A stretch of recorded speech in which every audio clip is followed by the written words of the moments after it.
to provide all students with a well-rounded educational experience while they require the 21st century skills that they're going to need for a successful future. And I thought that was important to put up there because, as Dr. Radigan has just said, it isn't just about these test scores, not that they don't matter, because they do matter, because it's an indicator of how we're doing towards mastery of standards.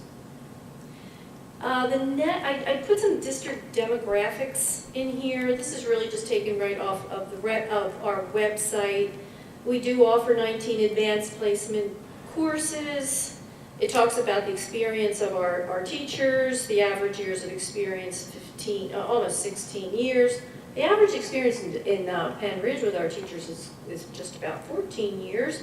All of our classes are taught by highly qualified staff. We have 7,297 students. We have a little over 8% gifted.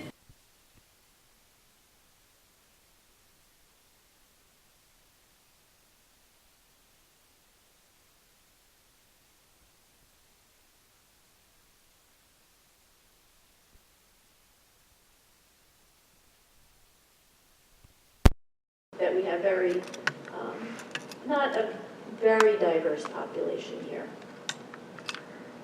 Now the next slide, I wanted to share this with you for a number of reasons.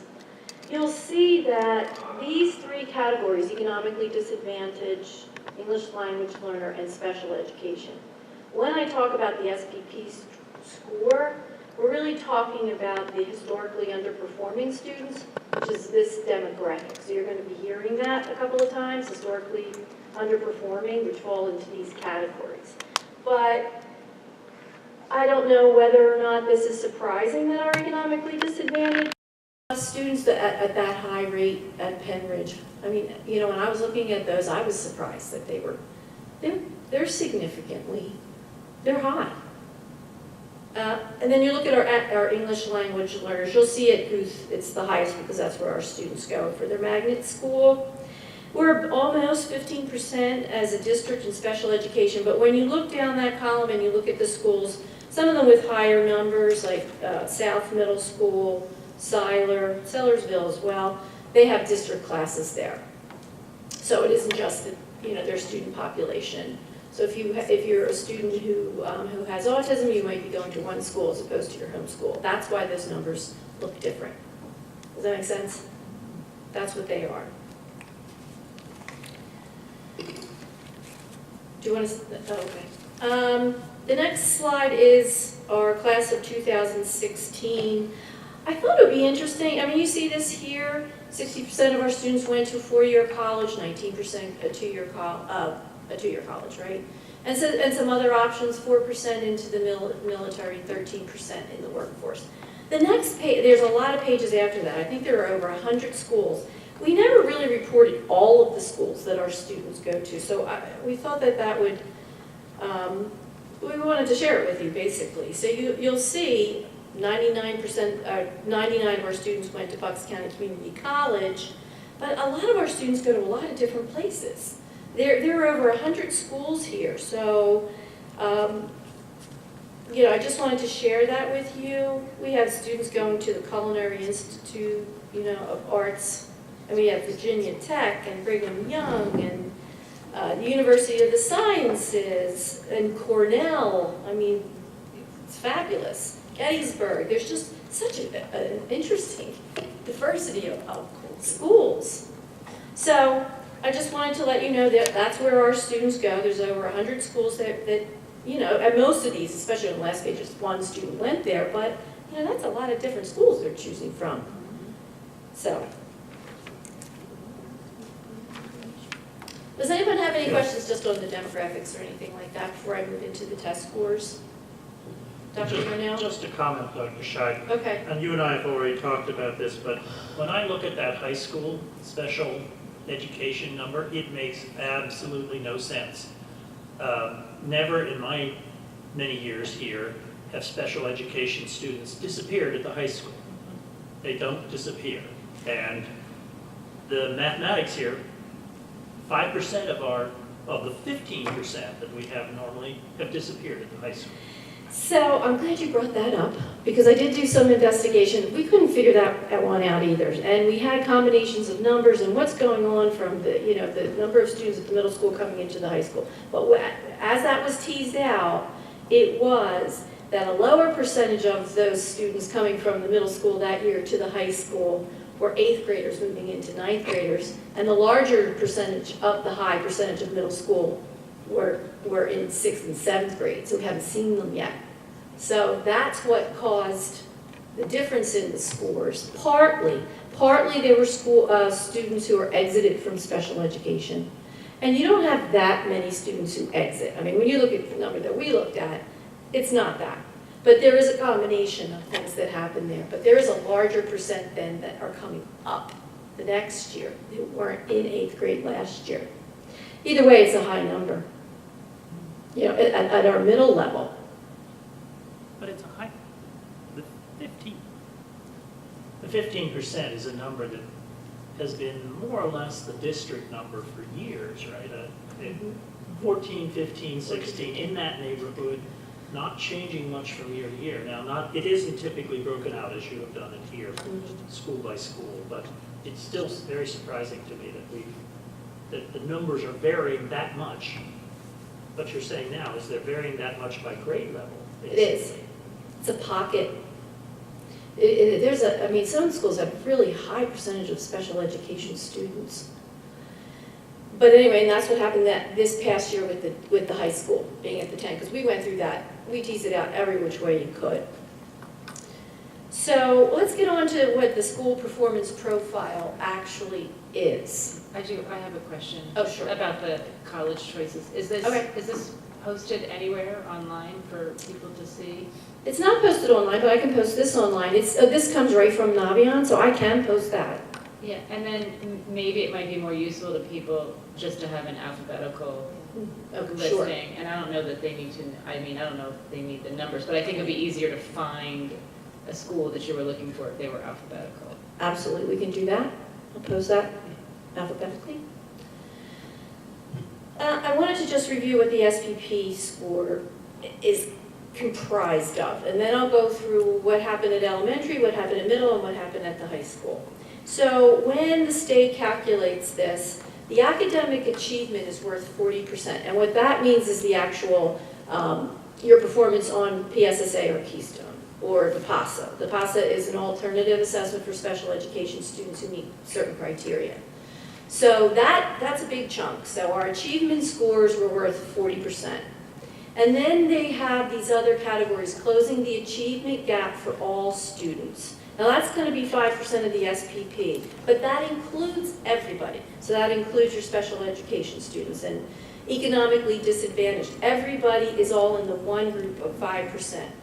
Then what they do is then they pull the historically underperforming students from that aggregate, and they were the 3 categories I showed you. And then that's 5 points. Now you would think that would not play a significant part in an SPP score, but I'm going to show you how it actually does do that. And then here's another 40%, a big chunk. The academic growth is our PVAS scores, right? So they're your value-added scores. And what that is measuring is a group of students who were performing at a particular level, and then you have them this year, the next year. That calculates what the growth was now that you have them. So there's all kinds of metrics here for projections of where students should be, right? So if they were proficient, they're expected to be proficient again. They're not proficient, you don't get the points for that. So this is really measuring what I did personally as a teacher with the students in front of me. So teachers have their own PVAS scores. This is an academic growth in the district. That's a big chunk, and that plays a very big part in the SPP, and I'll explain that. And then you have other factors here, so that they're worth 10%, our graduation rate, our attendance rate, our AP scores, what we offer, and how many students take the PSAT. They calculate that too. And then you can have extra credit. So you can have up to 7 points for extra credit. So they're the students who would be scoring advanced on these assessments. So all these numbers are all calculated to come up with the SPP score. I just wanted to kind of give you a frame of reference as I go through this and explain it. Oh, right, next one. All right, so if you take a look at our elementary schools, there's 13 elementary schools in Bucks County. And these are the average SPP for all of them. And our elementary schools rank number 3 in the county. So you'll see, I think it was New Hope Soulbury was number 1. And then CB, and then Pennridge. So, you know, we're doing a really nice job there. We're 3rd in the county across our elementary schools for SPP, for the total number for SPP. So we're proud of that. And if you look at the middle schools, and you're going to see that these numbers are lower than elementary, you're going to see they're just low across the entire state, and there's a reason for that. And I'll briefly explain what that is and what causes these numbers to be so low. Most middle schools offer Algebra 1 to middle school students, right? So you're a 7th grader or an 8th grader, you take Algebra 1, which means you're not taking a PSSA content course at the middle level. But the state requires you in 8th grade to take the PSSA test, even though you may not be taking the content. You may not have that class. So that's what happens here. So what do? You say, oh, you know, our middle school students can't take algebra because the state's, you know, going to penalize us. Well, no, everybody says, well, penalize us because we don't want to do that to our students. So we're all in the same boat. But if you look at that, I think we were 5th out of 13. So is there improvement? There's absolutely improvement that we need to make. And I'll talk about the certain areas that I know that we have been affected, and we'll have strategic planning to improve upon those areas. And then comes the high school. And this is where the SPP, I need to explain to you what happened with the high school.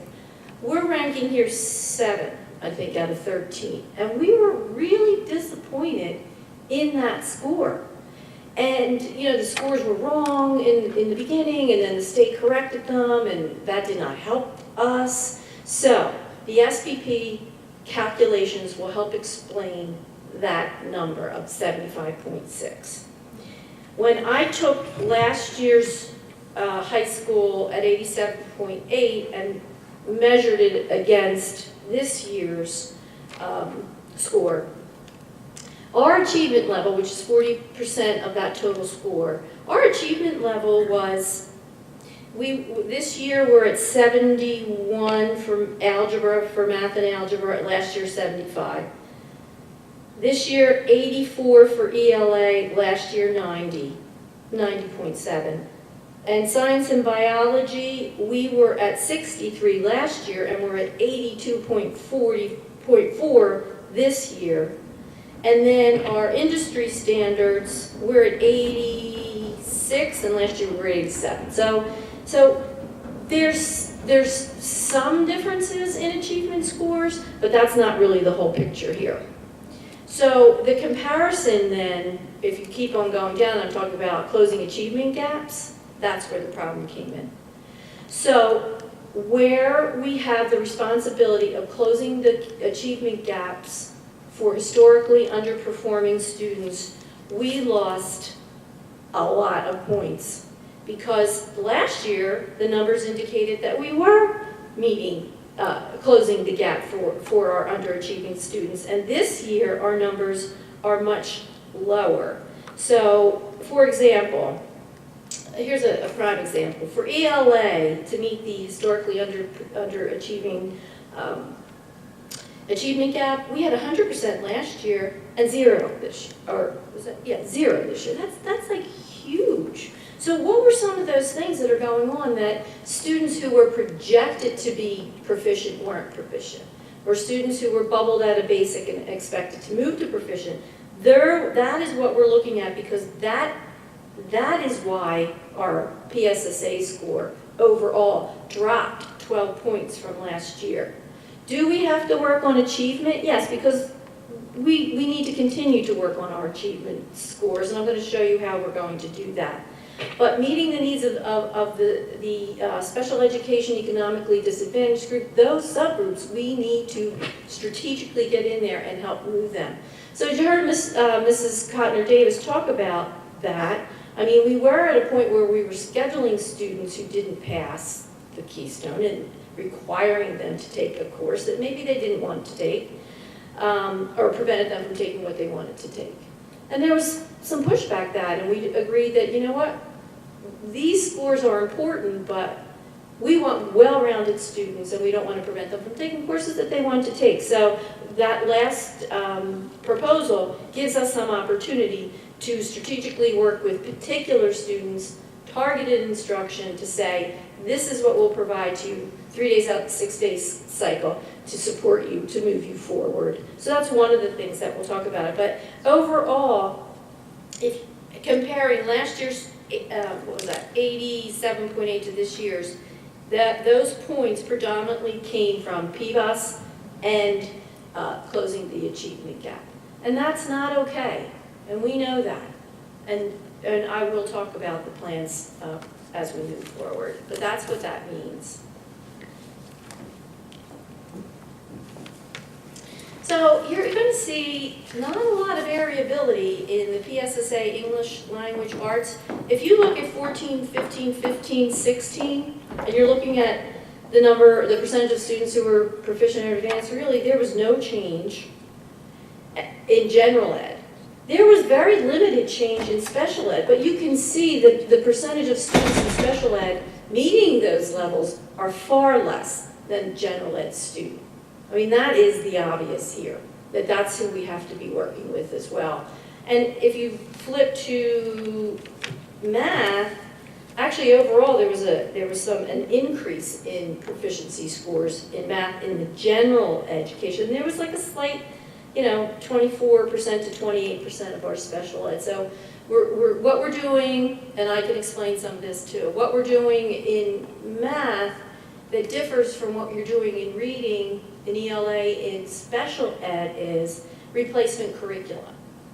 So if I'm a special education student and everybody's in Reading Street and now they're going to take me out and they're going to give me a different curriculum, or everybody's in Everyday Math 4, but I'm in special ed, so I'm going to go into Saxon Math. That's something that Michelle Burkholder and I are working on together. Because if the students are expected to take this standards-based assessment, they need to be taught that. Do they need supplemental? Yes. So we are working on that issue. But that definitely plays a part in the significantly lower number of special education students not meeting the standards and not making the academic growth on the SPP score. I mean, that's blatant. Our science scores at Pennridge are staying consistently high. We did a nice job. We continue to. They're pretty much the same. Can we improve? Yes, we'll move towards that. But you'll see the difference. This epitomizes what I'm trying to say. Students in special education don't get an alternate curriculum for science. They're getting the same that everybody else does. And you see they do better. And in terms of keystones, so for the Keystone exams, I'll let you know. In algebra from last year, we were at 85% in 7th grade and we're at 89 this year. In 8th grade, we were at 66 and we're at 53. At the high school, we were at 44 and we're at 36. So you see this is where we're decreasing. In bio, though, we're making some gains, 79 to 81. And then in literature, we were 82 to 78. But then you look at the special education scores, and they're down. So if you have 7 students, 29% of them were proficient. Out of 132 students, 9 were proficient. These are the areas that we have to address. And I think, we did talk a little bit about how we will. Okay, so we also get scored on this, our SAT and ACT college ready. We did get 100%. We have over the past couple of years gotten 100%. You need to be over 40 to get the 100%, and we were at 53.27. We had 191 students who scored 1550 on the SAT or higher, and then we had 102 students scored 22 or higher on the ACT. So we're staying firm on that measure. And that's basically what that's saying. So we're at 100, we received 100 points for the 53.27% of students meeting the criteria. And if you look at the SAT statistics, if you look down at the bottom, it's kind of giving you a range of scores, so you kind of see where we're falling in. So if you look at the composite score, if the national average is 1540, if you look at in 2016, the composite's a little lower than the national average. But in years prior, it was a little above the national average. So that's something else we have to take a look at. And then the ACT, the national average is between 20 and 21, and we're higher. We're above the national average at 23, 24, and 23. There's stability there. And then the next one is the number of students who fall into each one of these categories. So we're talking about, you know, being disappointed in an SPP score for the high school, but we have a lot of other things that, you know, our students are doing very well at. And I just wanted to report how many students would fall into this category, especially when the calculation on the SPP for the number of AP courses you take with a 3 or higher is different from the next slide. So what they don't calculate is all the AP tests that the students take. So this is actually a compilation, and you can see that, and we're in the dark blue up there. So we're above PA and global averages. This is a chart that says how many AP students scored 3 or higher on all, and counted all of the tests that they took, not just one. So positive.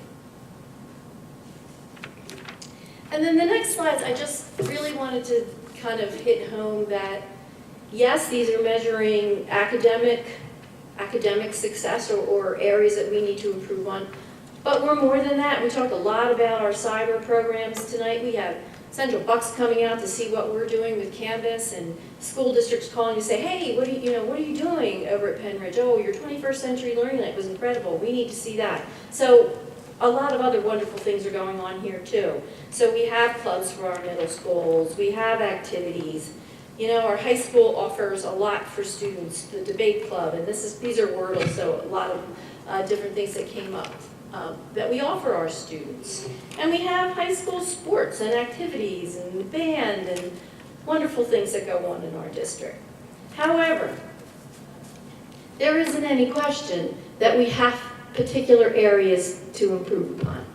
So I sat with the supervisors who've been doing a lot of the legwork, kind of digging up in terms of curriculum, especially vertical alignment of curriculum. And I think Deb talked about finding redundancies that are taught at middle school so we can open up more content at the high school. So there's some of the things. In terms of the elementary, we're happy elementary schools performed well overall, but we want to even do better for our students. Last year, there was a recommendation by the IU that the district form a K-12 literacy leadership team, and that is what we're going to do, and I'm happy to report that our new ELA supervisor started today. So we're very excited, and Hillary and Stephanie and I are going to start planning that. So we're going to have this perspective of K-12 for literacy with representation of, throughout the district. So we're very excited about that. For math, I'm confident in math. Everyday Math 4 was piloted at Grass last year. We looked at all the data with Grass. Grass outperformed everybody else in math on these assessments. They outperformed the Linkit. That is working. The Math 4, Everyday Math 4 is aligned to the core, to the PA core, to the Common Core, and now we have it in all 7 schools. So we do expect that we will just continue to improve over time. Science, we have a great science program at Pennridge. We're just going to continue with the inquiry-based science, and we do a lot of vocabulary development in science, and we'll continue with that. Okay, so for the high school and middle school, some of this is middle school as well. So you heard about this, I'm now being redundant. We heard about this. We have to Make sure we've identified who the students are who not passing this test, identify the eligible content, where they struggle, match that up with the intervention that they will receive. And Study Island can do that for us, and that is what we're going to do. And that's part of the planning process. We're going to investigate supplemental materials for 6th grade math, but actually I want to hold off on that until December, because we're going to be talking a lot about changes in middle school. But that's something that we're going to do too.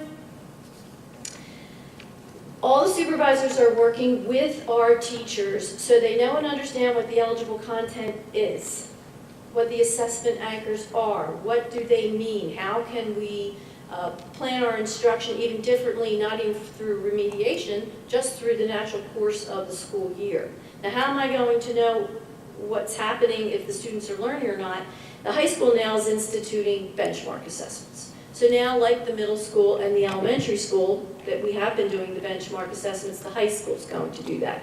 And as a matter of fact, the math department is going to pilot CDTs, the classroom diagnostic tools provided by the state, which actually looks exactly like the Keystone exam. So we're going to see if maybe that will help students as well. So we're going to try that, but we are providing benchmark assessments for our students so teachers understand and can plan strategically for instruction for those students. And we're working with the special education department. We met with them once. I think I have another meeting tomorrow. We're trying to align, trying to help them align their intervention instructional toolbox kind of thing to help them and use their time, because they don't have a lot of time. They don't have a lot of time, so we have to be efficient with that time. I did talk about Linkit and the benchmarks and Study Island, and that's pretty much consistent. The other thing we're doing, we're offering additional AP courses. We really want to challenge our students to take the AP course, right? What's going to prepare you more for college than taking a college course? So we've really been doing that in all the departments where it's applicable to help students, gain some confidence to say, okay, I can take an AP course. And now we're going to offer an AP course to 9th graders, so we're excited about that too. There's documents that the state provide. They're called Digging Deeper documents, and they help you as a department through teachers try to find the root causes of or why students struggle. So these are just resources for us. And then we'll have a literacy leadership team. So these are some of the things that we've identified that will help us help our struggling students, because our SPP indicates that that is where we did not perform to where we want to.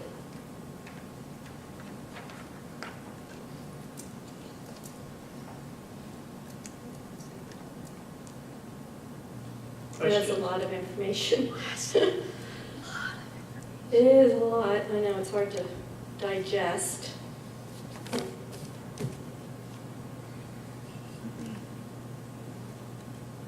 I have some questions. Okay.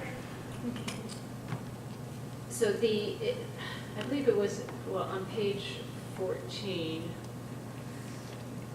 I believe the breakdown of the SPP score.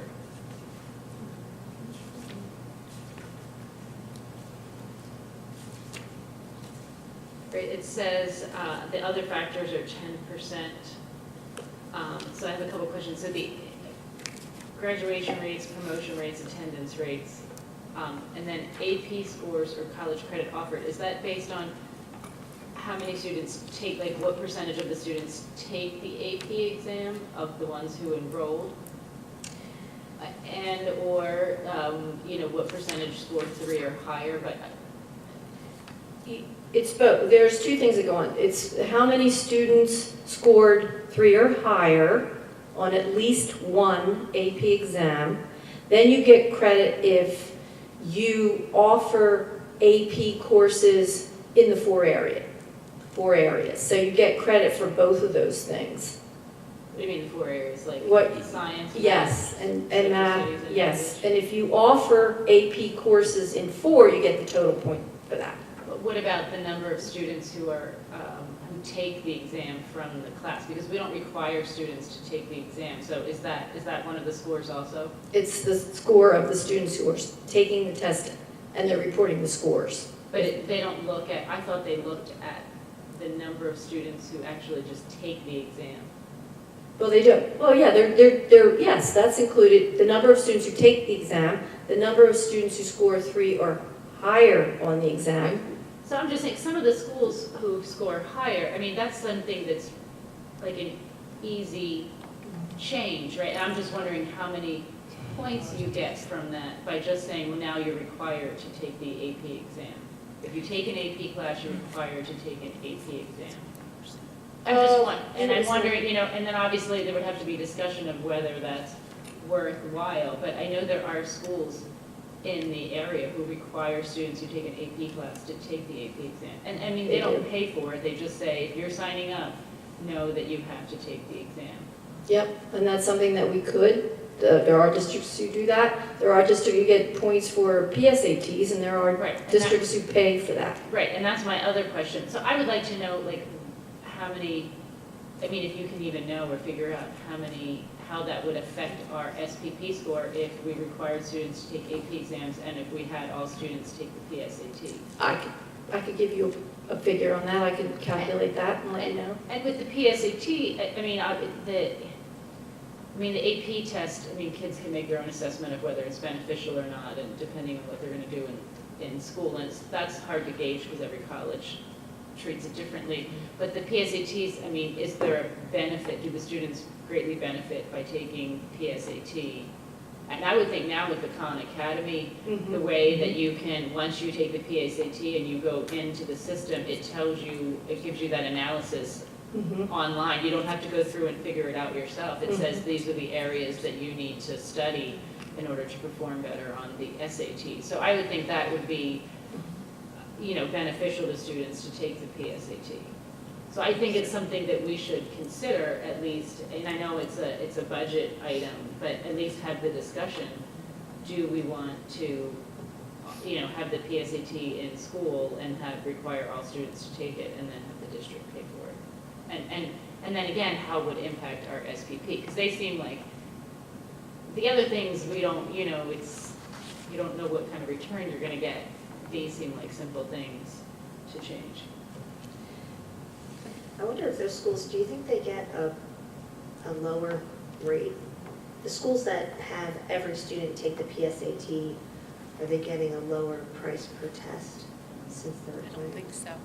No? I mean, I'll check it out. I don't know. I don't know that. I don't think they do, but I'll check it out. I'll do those kinds of calculations because you're looking at 2.5% of the score. So I can calculate that and say, what impact would it have? So I'll do that.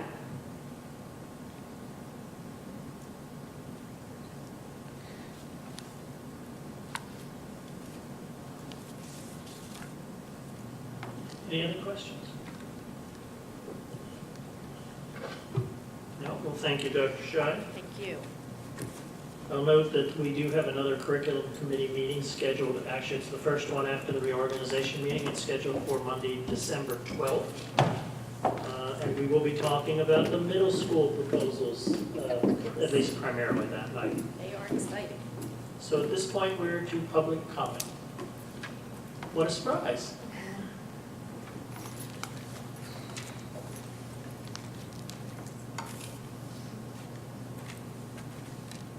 Diane Herring, Hilltown Township. Mr. Boyle. It's about time. Personal finance, so long overdue in this district. My son, who is an active duty Marine, consistently reminds me he still has not yet mastered the art of a personal checking account, much less they were kind enough to give him a government-issued credit card, to which he now has to manage. These are not skills that kids get experience with at home simply because they're not of an age to normally get them when you start dealing with that. And in light of the stock market, I can tell you when I was in high school, I did have a political science teacher who for half a year ran the stock market game. And it's well documented. You can read about it every year in the New York Times and in the Wall Street Journal. And it's great to watch kids actually come home with the Wall Street Journal. It really is. It's an interesting discussion. They run it every year, and some of the schools hand out some big prizes for the game, basically. And they turn into little mini stockbrokers. It's quite frightening. I'm going to make a recommendation here about something regarding the scores tonight. It's a cultural shift that has to happen. We spend way too much time rewarding and acknowledging on a great different level those in extracurricular pursuits versus your academic students. The main page of every district website consistently gets updated with students who excel in a sport or a music or a drama program. We don't ever post up the kids, but maybe once a year, who excel academically. We put all this effort and energy into social and emotional learning.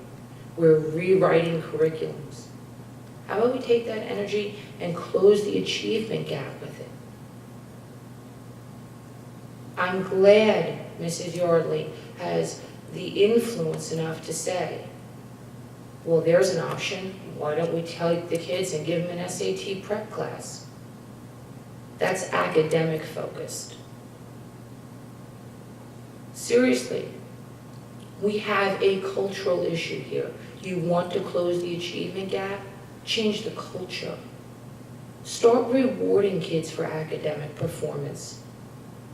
Start jumping up and down when you have a list like that of all those schools, and then turn around and say, no, it's not published anywhere for anyone to see. How do kids excel? They want to be in a competition with their peers. They don't even know what they're competing against. They don't see it. It's great that we run the program that we do, and every semester I get my notice on my email about all the kids who got their signing bonus for sports. Go to the high school's page right now. It's the cover photo. It's great that they do that, but where's the reciprocity for the smart kids? For the kids who work hard, for the kids who overachieve? Where's that equity? You want to close your achievement gap, you have to give everybody a little bit of inspiration on both sides of the ledger.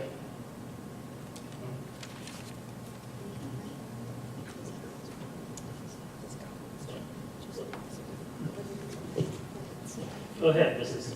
Cullen.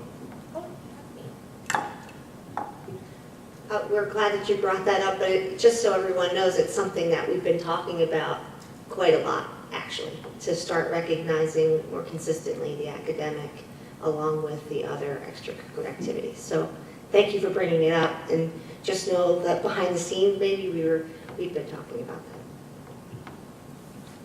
that. Anyone else for public comment? Mrs. Fertile.